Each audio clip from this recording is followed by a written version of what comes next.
Good day, everyone. We are honored to present to you a research study entitled Online Reservation in Triple H Resort. Before we begin, allow us to briefly introduce ourselves. I am Geraldine Gamad, and with me are my fellow researchers, Manilin Abad and Aljan Colobong. With that, let us now begin with the introduction of our study. I will be introducing our research study entitled Online Reservation in Triple H Resort. Now, let's start with introduction. This study gives us the purpose of the system to make booking faster and more convenient. The next one is the system allow user to research for available rooms and describe what user can do. It utilizes real-time and availability trackings and highlights system reliability through real-time tracking and security. And the last one is customer can also emphasize transparency and trust through the visual and reviews. Let's proceed now with why this study is important. Manual reservation method explain the problem with old-fashioned way of bookings. The next one is the system can result in double bookings and highlight real risks like bookings mistake and financial loss. Many small resorts lack a centralized system, show how not having a system causes disorganization. A digital system allows for faster transactions, emphasize the benefits of switching to online situation. Now, let's proceed with the benefits of the proposed online reservation system.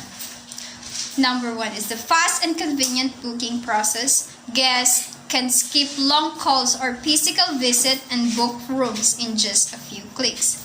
24/7 access for guests to reserve rooms anytime, anywhere. The system is online and always available. Perfect for travelers with different time zone or schedule. The next one is minimize human error and double bookings. Automation reduce mistake in recording, confirming or the overlapping reservation. And the last one is improve data accuracy, organization, and security.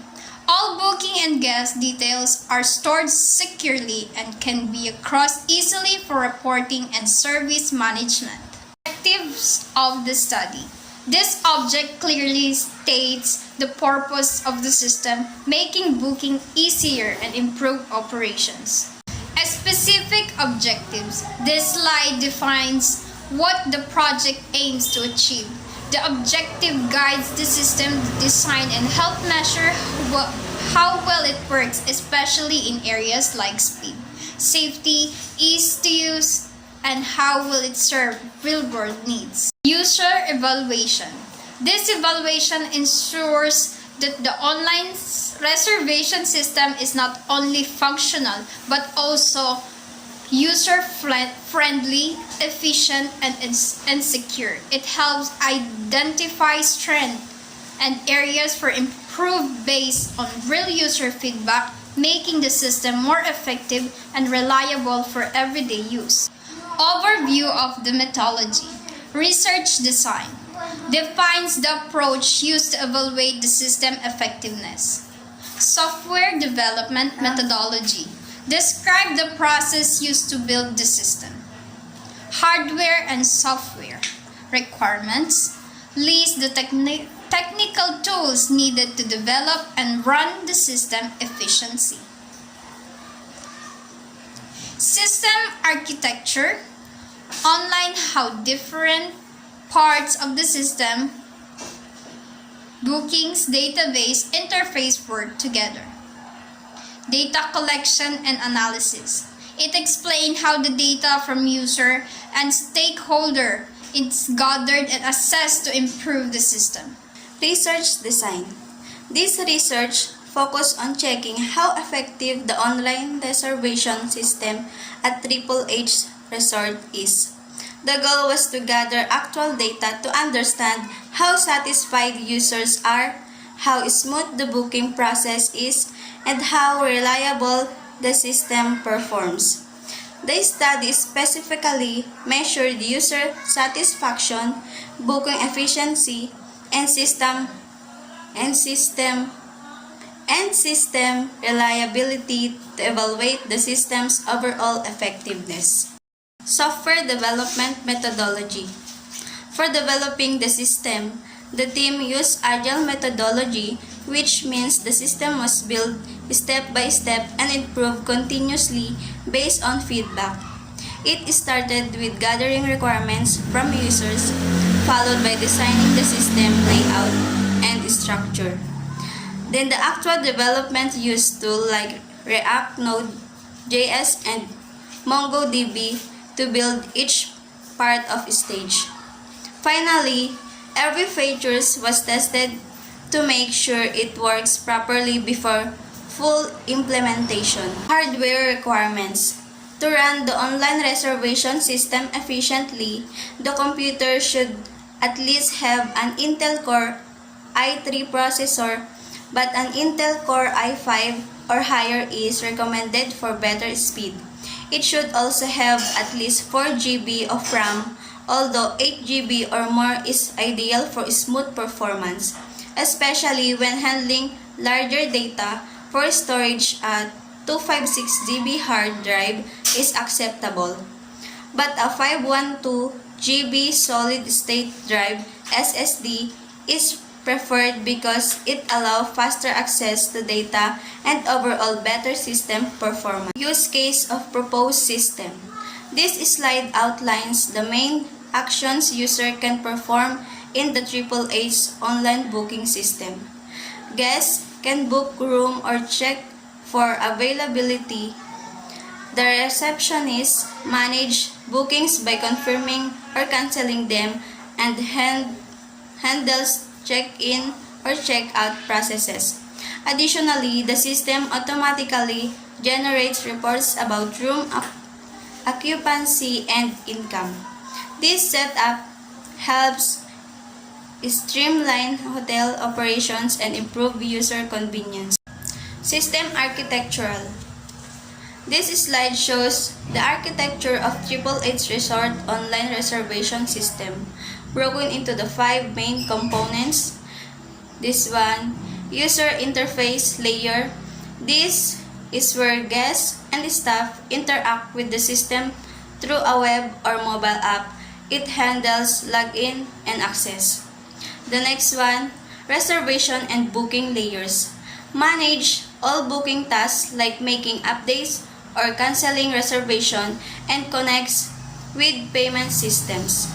The next one is guest management layer. Handle guest data profiles, preferences, and check-in or check-out. It may also support loyalty programs. The next, housekeeping and maintenance layer. Tracks housekeeping tasks, room assigns, and maintain schedules. And the next is database layer. It stores all the system's data securely, including guest info, reservation, and service. Respondents of the study. This slide presents the respondent of the study for the HHH online reservation system. We gathered feedback from the 3 main groups. This is local guests, made up of majority with 60 respondents, 60%. And the next, international guests, followed with 25 respondents, 25%. And the last is resort staff and admin, contributes 15 persons, responses 15%. The goal was to gather well-rounded insight from both the customer side and internal users. This helps us evaluate the system usability and performance from different perspectives, making the result more balanced and meaningful. This slide explains the feedback collected from users of the HHH Resort's online reservation system was analyzed using the weighted mean method.